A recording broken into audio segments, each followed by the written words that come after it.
Hello, Feast Dagupan, Brother Boris Lamibo here. I would like to apologize. I cannot be with you today kasi po I am here in Baguio City for the Lux Retreat. Please pray for these couples and for all the servants who are serving in this Lux Retreat. Lux Retreat is our couples retreat. So if ever po you are a couple, a married couple, next time po na magkakaroon tayo ng Lux Retreat, I encourage you to join this retreat. Do not worry po, because today's message and today's word will be given to you by two of my Pogi brothers. And I know God will speak to you today. I just want you to open your hearts, open your life to God's word. Why? Because believe me, it can change your life. Feast Dagupan family, I miss you all. Hope to see you very, very soon. Again, to give us the message and the word of God, please welcome my two Pogi brothers, Brother Marlo Silao and Brother Bry Lopez. God bless you all more. Mama Mary loves you. Lord, you are good. You are sovereign, loving and true. You are kind, faithful, and there's nothing that you can't do. I will rest in your promise, O Lord God. I will trust you in Jesus' name. Amen and amen. As one family, let us pray our favorite prayer here at the feast. If you can stretch out your arms in the name of the Father, the Son, the Holy Spirit. Amen. Today I receive all of God's love for me. Today I open myself to the unbounded, limitless, overflowing abundance of God's universe. Today I open myself to God's blessings, healing, and miracles. Today I open myself to God's word so that I become more like Jesus every day. Today I proclaim that I am God's beloved. Come on, church. I am God's powerful champion, and because I am blessed, I am blessing the world. In Jesus' name, amen and amen. Let's honor the word.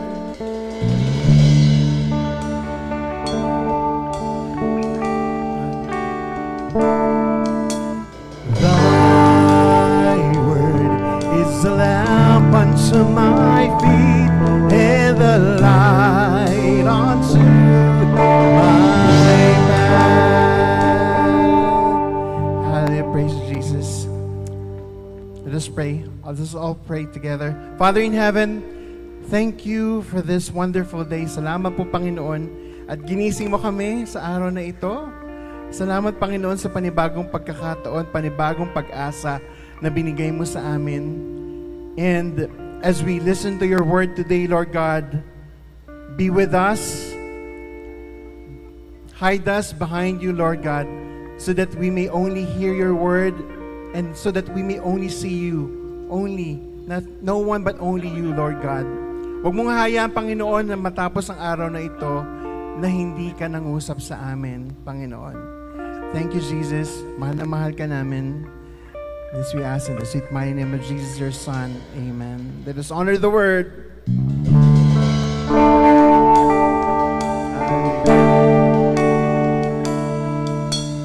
Thy word is a lamp unto my feet and a light unto my path. Thy word is a lamp unto my feet and a light unto my path. Palakpakan natin, Panginoon. May lalakas pa dyan. Amen. Amen. Before you go down on your seats, I want you to go around and high five, no? Or love sign tayo, no? Peace sign tayo. And kung gusto nyo, kung close nyo yan, i-hug nyo yan, and greet them, no? I-greet nyo sila and tell them that you are God's work. Come on. I'll give you 1 minute. Hallelujah. Come on.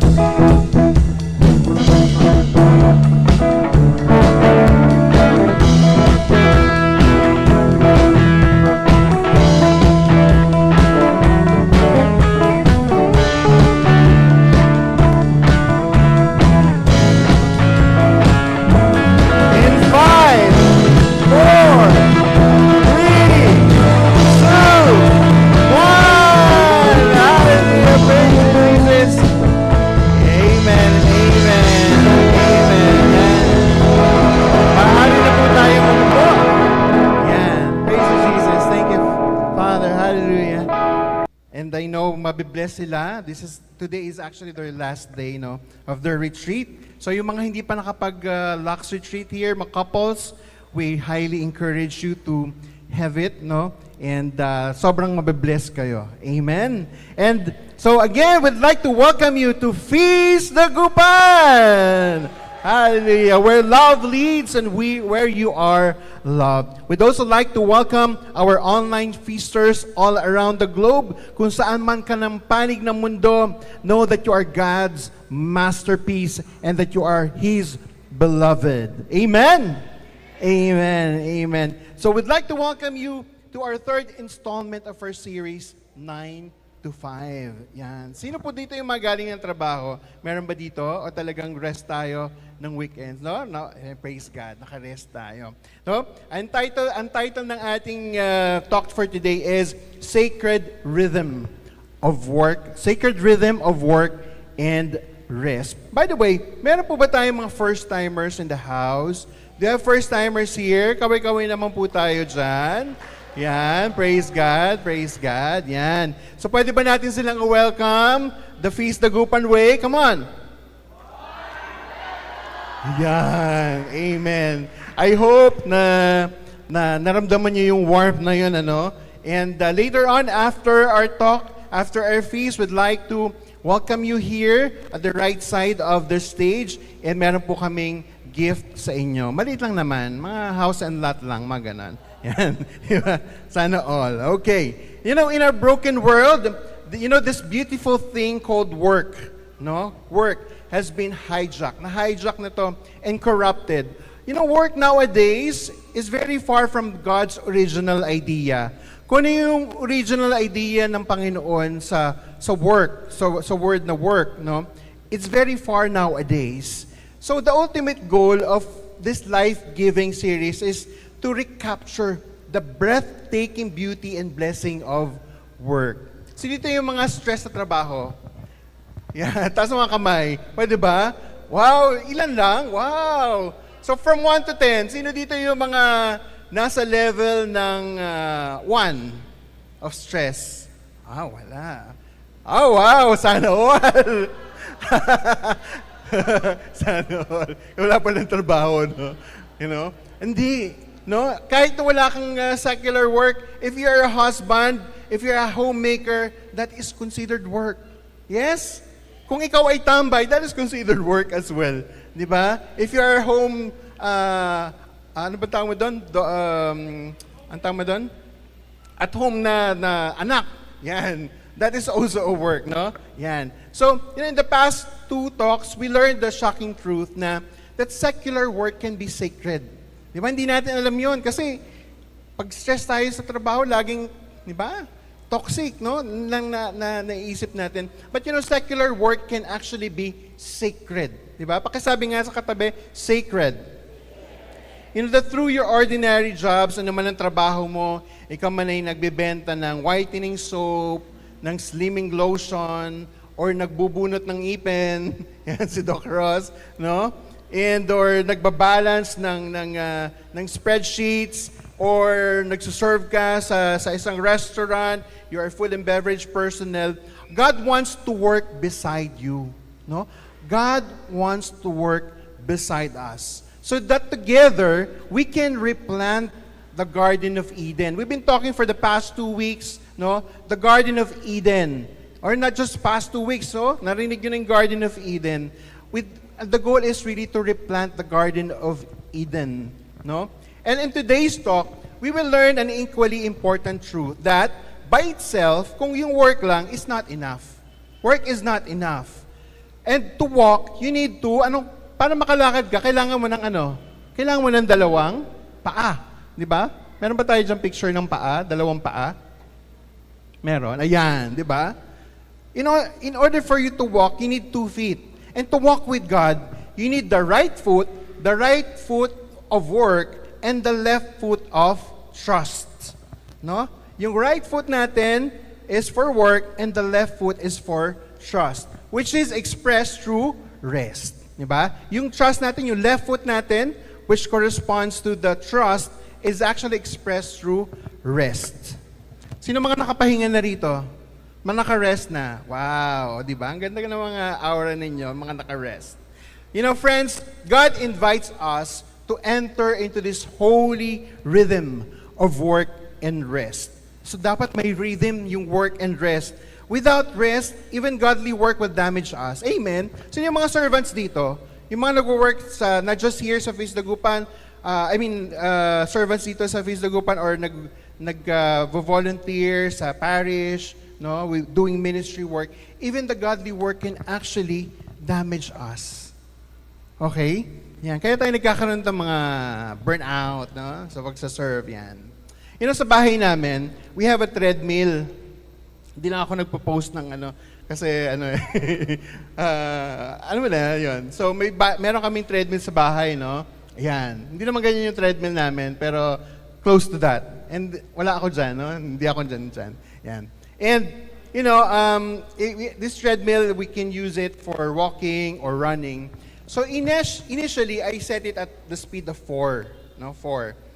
And then, so sinet ko na siya sa 4, so nag-start na siya, and then in-on ko na yung iPad ko and watch a podcast. No? Ganun ako para hindi ako mainip. No? I try to watch a podcast sa iPad. And habang ako ay nagti-treadmill, no? Habang nanonood ako sa aking tablet, hindi ko namamalayan, parang bumibilis ang aking treadmill, no? Yung lakad ko. Hindi nagtagal, yung lakad ko ng number 4 speed ay naging number 6. No? Ano nangyari? Di ba? Number 6. Grabe, no? So from doing a slow walk, I found myself running. And before I knew it, I was doing a full sprint na. No? Nag-sprint na ako. And, you know, I was about to cast out the demon na mukhang na-possess yung aking treadmill. But I found that the culprit is me. No?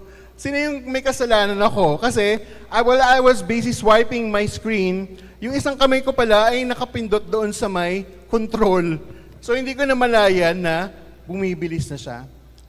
And, you know, friends, hindi ba ito yung sumasalamin, no, sa napaka-busy nating buhay? Sa napaka-busy nating buhay. So yung mga busy dito, taas ang kamay. Yan, huwag kayo mahiya. Yan, di ba?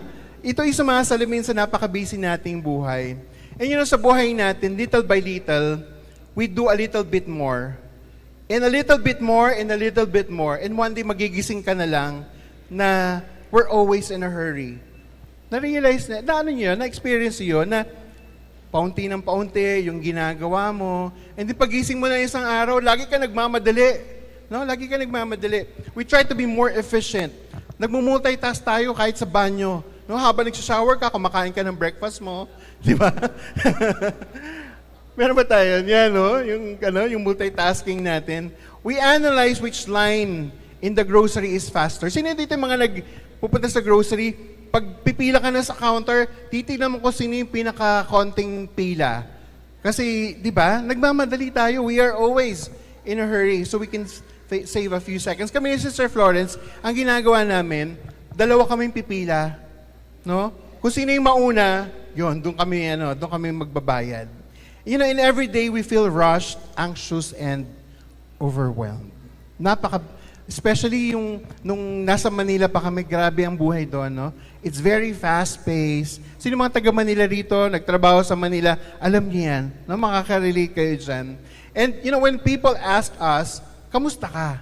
Di ba? How are you? Our most common answer is, I'm okay. Okay lang ako, but I'm busy. Di ba? But I'm busy. You know, my belief is, millions today are now emotionally, mentally, and spiritually sick because we've lost the God-designed rhythm.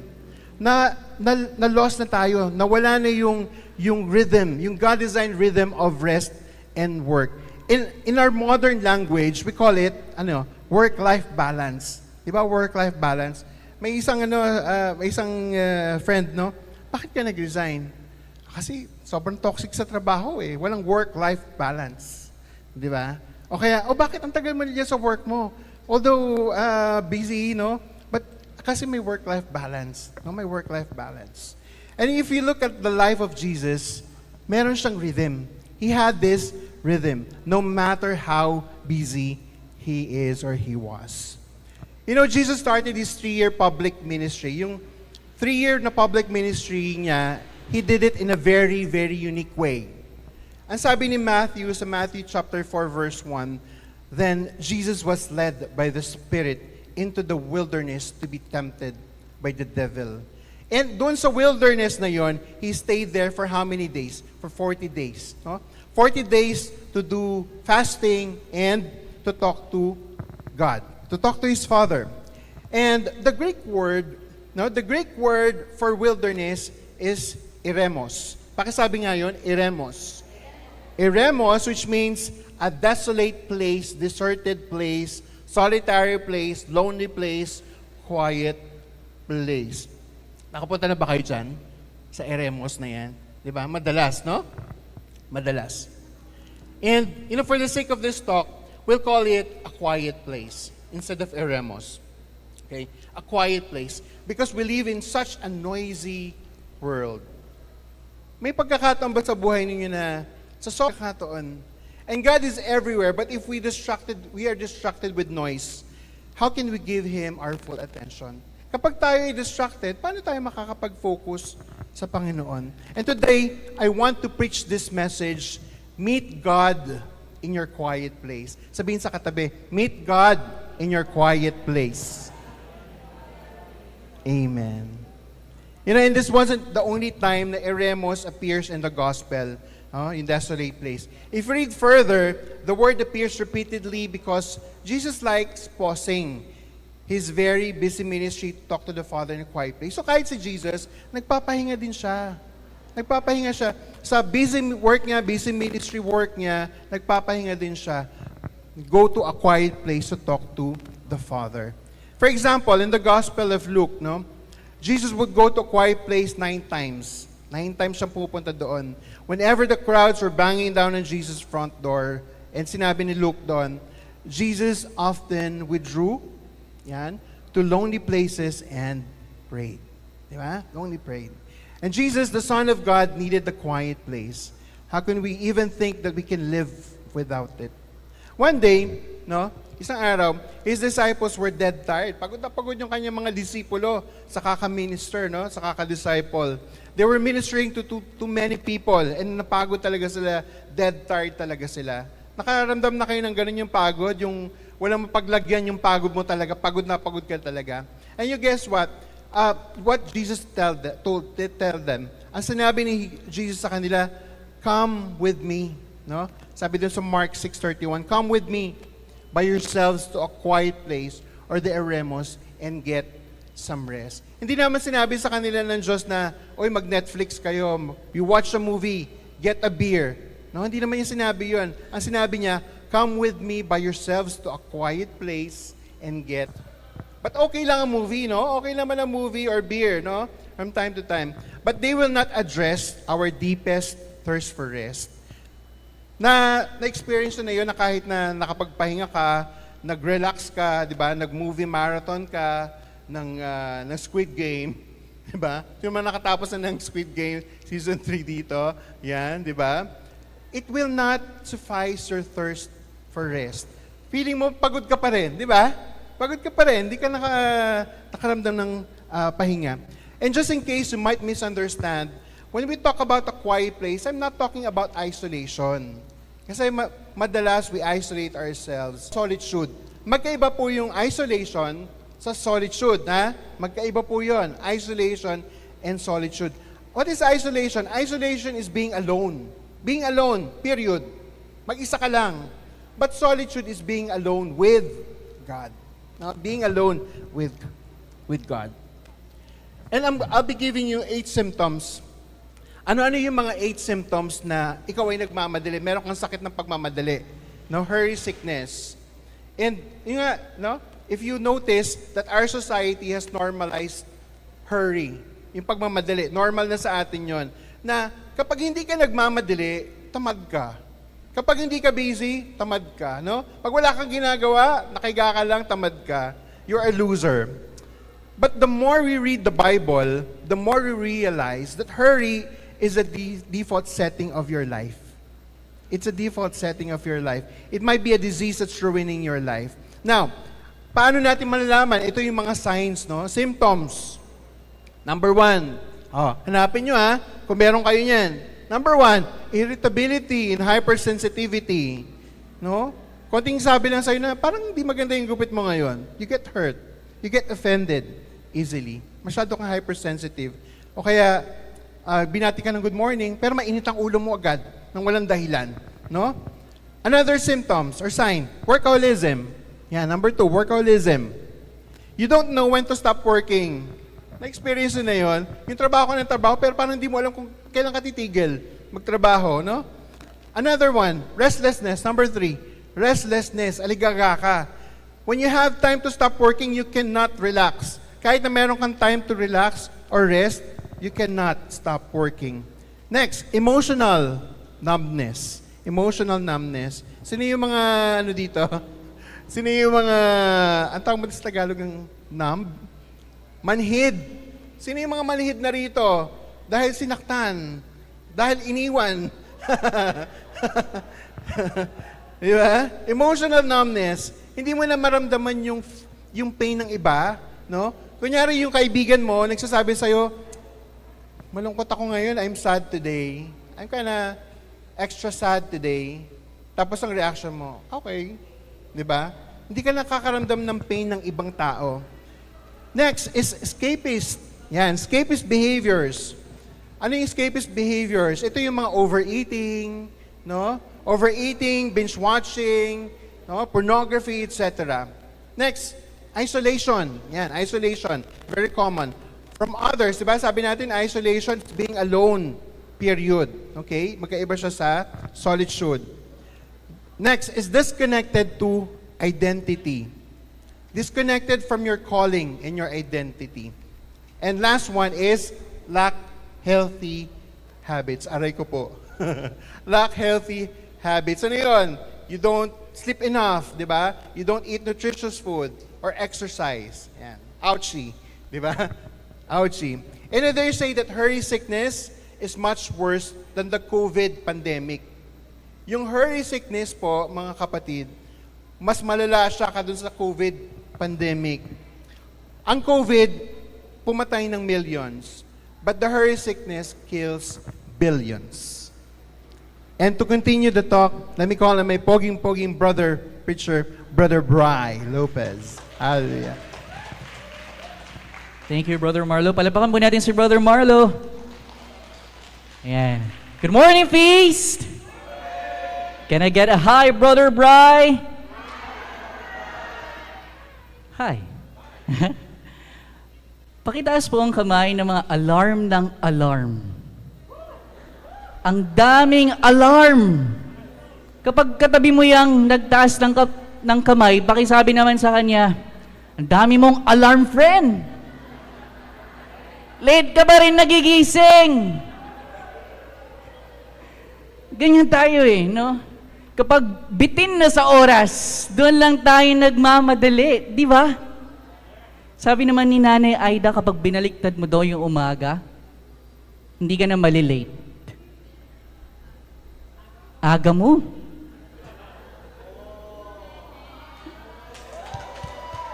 Sorry. So, what does this hurry sickness kill? Harapin na natin ang katotohanan. Lahat tayo busy sa mga trabaho natin, kung paano makakabayad ng mga babayarin. Pakita po natin yung next slide. Quote of the day, malayo pa pero kwentado na. O kaya sa mga hugasin, o sa pagpapalaki ng mga bata, mga apo, o pag-iisip ng paghahanap ng mga ulam, mga labahin, at ibang gawaing bahay. Or busy sa pag-scroll sa social media. Busy sa pag-take ng photos, aminin natin, bago kumain, lalo na dun sa mga Instagrammable na kainan. O busy sa panonood ng PBB. O kaya naman, busy sa panonood ng Squid Game. Ayan. At aminin man natin o hindi, ayaw nating may gumugulo or umiistorbo. Dahil kapag merong isang nag-interrupt, wala na ang momentum. Mansin niyo ba? Parang itong isang empleyado na ginulo ng kanyang boss kahapon. Saan ka na? Season 3, Episode 2 po, boss. Hindi sa Squid Game. Sa pinapagawa kong urgent. But in the end, brothers and sisters, everybody say, wala na tayong panahon. Wala na tayong panahon sa mga mahalagang bagay. Wala na tayong panahon na magkaroon ng relaxing na salo-salo kasama ng ating pamilya. Mas maswerte pa ang kalendaryo. Tanungin niyo sa akin kung bakit. Kasi mas marami siyang date. Wala na tayong panahon magka-love life dahil puro work is life. Okay naman, wala na tayong panahon na magkaroon ng malalim na usapan sa ating mga kaibigan na minsan na nating pinagsandalan.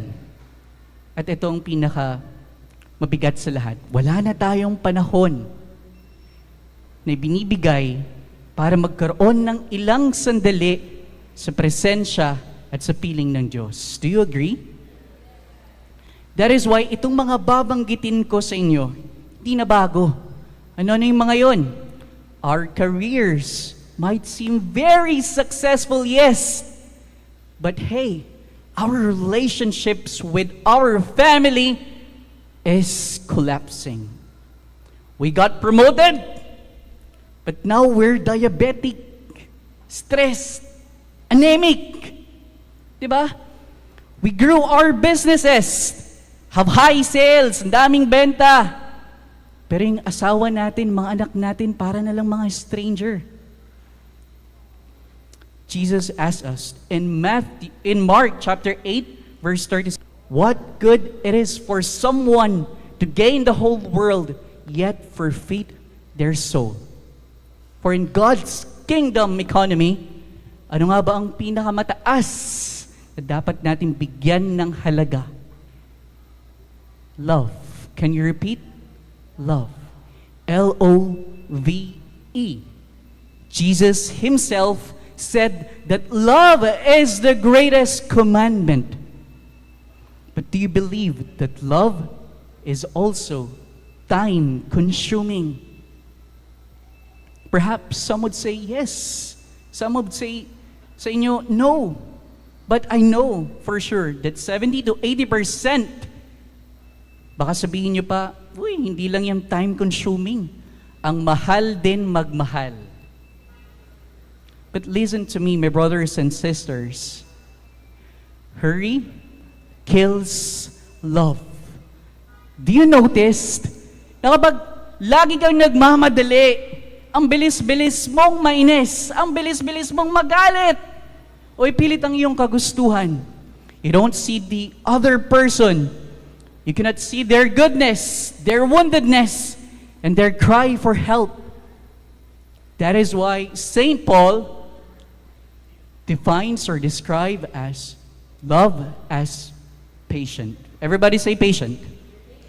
Ang pag-ibig ay matyaga. Kaya ang umiibig ay dapat marunong maghintay. And I love this quote from John Mark Comer. Sabay-sabay po natin basahin. You walk with God, not run with God. God walks slowly because He is. And have you ever wondered, saan nanggagaling itong pagmamadali natin? Now, there are 4 cases. Ilan po ulit? 4 cases of hurry sickness. That because of sobrang pagkabisi natin, it points to a much deeper problem. But before I give you that 4, I invite you na makinig ng mabuti. Because you might start to recognize na itong tinutukoy kong quote-unquote sick person might be you as well. Are you ready? Come on, I want to hear you say aloud, I'm so ready, brother! Number 1, people pleasing. Are you a people pleaser? We do too many things because we say yes. We say yes sa lahat, to everyone. Sir, gawin mo to. Yes, boss, agad. Kahit hindi alam. O ito pa. Sir, pahabol from the management. Okay po. O ito pa. Okay po, okay po. Sige po, yes. And so on, so forth. Ending, natabunan na ng marami pang tasks. Why? Because for some people pleasers, gusto nilang i-maintain yung image nila. Being a nice person, para marami pang tao magustuhan sila. In the process, ibinubuhos nila lahat ng energy nila sa iba't ibang gawain. Doing stuff that they're not supposed to do. And not doing the things that God wants them to do. Kaya ang hirap mga musta sa nagwo-work. Emotional agad ang atake. Pakita po natin. Kamusta ang work? Bakit work ang kinakamusta mo? Ako yung pagod. Deep down, people-pleasing is not love. Pero ito ay nagpapakita ng mababang pagtingin sa sarili, where there is a hidden pride and selfishness. So ask yourself, am I trying to do good or just trying to make myself look good?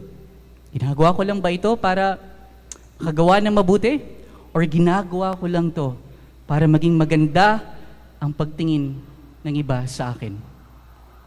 Second, hurry sickness cause ay inflated ego. Pakiulit nga po.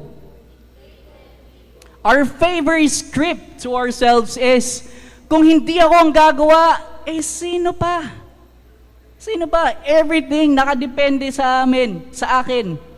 Many times we are pathologically busy at gusto natin, kontrolado nating lahat. Yes! So to speak, we believe that things will fall apart if we don't, kapag hindi tayo gumalaw. Pero sa kabuuan ng mga pangyayari, parang balit lamang nabutil tayo. Kung sa tingin mo that no one is irreplaceable, lahat tayo mapapalitan. Ako, ikaw, tayo. When we die, the world will just be fine without. And siguro 10 years after nating mamatay, very few people will only remember us. And so, do you want to be remembered forever? Alisin mo yung inflated ego mo at hayaan mo na ang Diyos ang maghari sa puso mo. Third, materialistic mindset. Pakiulit po. Many overwork, daming tatrabaho because they are trapped in the treadmill of upward mobility. Tulad ng example na binigay ni Brother Marlo kanina about the treadmill. Without you knowing it, yung bilis ng machine ay tumataas and you're forced na habulin ito. And so, kahit pa hinihingal-hingal ka na at halos mamatay ka na, kasi nga you feel this constant urge to update your clothes, update your vacations, glow up, level up your appearance, kahit pa hindi mo afford. Madalas kang kumakain sa resto. Kahit wala ka bang ipon or any investments, pwede kang magpanggap hanggat kailan mo gusto. Pero hanggang kailan ka maghahabol dahil sa inggit sa Instagram stories and Facebook posts or live updates ng ibang tao. And the last one, number 4, restless ambition. Pakiulit po. To be clear, some people need godly ambition. Without dreams burning in our hearts, pwede nating sayangin ang bawat oras sa pag-scroll natin sa cellphone or manood ng paborito nating palabas o maglaro ng video games magdamag buong araw. But self-ambition will destroy us. Believe me, it will destroy us. And I've met some people who are still proving something to their parents because of an inner wound. They push and push and push themselves nang walang humpay until they can tell them, Ma, Pa, dito na ako. I have arrived. Pagmamalaki niyo na ba ako? Nakakalungkot na hindi lahat ng ito ay kayang punan. Soon, yung mga binuo natin, mauubos o mawawala din yan. Unless, listen to this, my brothers and sisters, unless we surrender our ambitions and embrace God's ambition for us. Can I hear loud? Amen. So anong gagawin natin to recapture His vision for our lives? I would like to call in again, back on stage, Brother Marlo, to give you the steps to go back to your sacred calling. Hallelujah. Yan. Palakpakan natin ulit si brother. Thank you, brother. You know, when I tell people to recreate the rhythm of work and rest in their schedules, people would usually tell me, pero bro, I lack time. Lack kong oras. Busy ako. Masyado akong busy. But you know, my answer is, yes, you do. You have time. You have time for what you choose to have time for. Meron kang oras. Hindi problema ang pagiging busy.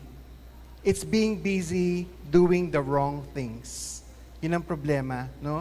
Yung pagiging busy natin na ginagawa yung mga maling bagay. Now, let me give you 3 practical steps to restore your sacred rhythm. Number 1 step is clarify your call. You clarify, no? I-clarify mo yung call mo. And we need to listen. We must listen to what Jesus told Martha sa Luke chapter 10 verse 41 to 42. Sabi niya doon kay Martha. Ano sinabi ni Jesus kay Martha? Sabi niya, you know, Martha, you are worried and upset about many things. But few things are needed, or indeed only one. Diba? Madalas, ganyan din tayo, kagaya ng kay Martha. Masyado tayong namumroblema, masyado tayong nagiging anxious sa mga bagay na hindi naman dapat. Di ba? So sabi niya doon, you're worried and upset about many things. Few things are only needed, and indeed only one. So what is that one thing God really wants you to do? You ask yourself, Lord, or you ask God, Lord, ano ba yung gusto mong gawin ko? What is that one thing that God really wants you to do? Use of the time. Okay? Use best of your time. And to do that, you have to do things. Two things. So number 1, define your core. And number 2 is you prioritize it. Okay? Number 1, define your core. Second, prioritize it. Bago mo punuin yung kalendaryo, no? Yung calendar mo of activities on what algorithm your social media wants. Napapansin niyo ba sa social media nyo, no? Ngayon, kung ano yung algorithm na lumalabas sa feeds ninyo, kung ano yung pinagkakabisihan ninyo, no? So before you fill your calendar, kung ano yung sinasabi ng algorithm ng social media mo, you fill your calendar with what you need. Ano yung mga non-negotiables mo? Dapat meron tayong gano'n, no? Ano yung mga non-negotiables ko na dapat gawin ko? Yung dapat ang inuuna natin ilagay sa kalendaryo natin. Ano example? Your weekly date with your spouse, with your wife, with your husband, no? Kami ni Sister Florence, we do our best to have at least once a week date. Yan. Kahit yung ano lang, malling lang, lakad-lakad lang sa mall, that is already our weekly dates, no? Another example, playtime with your kids, daily exercise, Bible time, Bible reading, going to church. So you need to prioritize those. And that is your core, no? That is your core. That is who you are. Third step is create your cushion, no? Create your cushion. And when you make your calendar, wag mong sagarin. Wag mong sagarin, no? You put margin, you put space. Your schedule must have a space to breathe so that it can accommodate divine interruptions. Kasi may mga ganun, di ba? No matter how we plan, planado na yung buhay natin, pero nagkakaroon tayo ng divine interruptions. Kaya tawag natin divine interruptions, yung mga divine na interruptions, no? We need to have that space, no? Ilaan natin yung space sa kalendary natin for those things. Like us on how Jesus accommodated Jairus and the bleeding woman. No, yung kwento na yon. And what is your most important cushion? That is your Sabbath. Amen. Are you blessed? Amen. Amen. You know, what is our actually core problem, no? And this is not actually a scheduling problem. Hindi problema yung schedules natin eh. But this is actually more of a heart problem.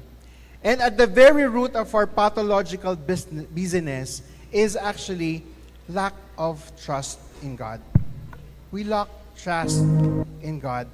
And I repeat, when Jesus saw his disciples, diba, dead tired kanina, from ministering to so many people, he didn't say naman na go to the beach, no? Go to the beach or play video game. Because everything has a place. But taking a vacation won't give us an authentic rest. Dear friends, let me ask you this. Do you want to enjoy the sacred rhythm of work and rest? Yes? Amen. And ask me what? How? You do just what Jesus told his disciples. Gawin mo lang yun. Ang sabi niya, balikan natin, Mark 6 verse 31, come with me by yourselves. Come with me by yourselves to a quiet place and get some rest. Amen. Palapakan natin ang Panginoon. And the bottom line really is that true amidst those challenges, those struggles, is that he put his trust in the Lord. He put his trust in the Lord. And he was telling a story, the recent story na nagpa-check up sila, no? Pina-check up yung mga bata. And computed lang yung budget. And then so happened that during the check-up, kulang. Kasi may mga gamot pa. Hindi nila anticipated yung mga extra expenses. And you know what ang ginawa ni brother? He went to his car. Lo and behold, ang dami niyang coins doon. Binilang niya yung coins. Meron siyang pinampuno doon sa sobra. Amen? So, my prayer, or our prayer, is to be like this, brother. That amidst those noise around you, the noises around you, the business around you, the problems around you, that we need to put trust in the Lord. As we worship, we make this your quiet place. Right now, where you're standing right now, you make this your quiet place and you give Him your full attention. If you can close your eyes, if you'd like to close your eyes, so that you can trust Jesus, trust in the one who died for you on the cross. Jesus gave Himself, binuhos niyang dugo para sa'yo, so that you can enjoy the rhythm of rest and work. He is here. You trust Him today. You meet God in your quiet place. Father in heaven, we are so grateful, Panginoon. We are just so more blessed, Panginoon. Blessings upon blessings, O Lord God. And we are speechless, Panginoon, sa kabutihan mo.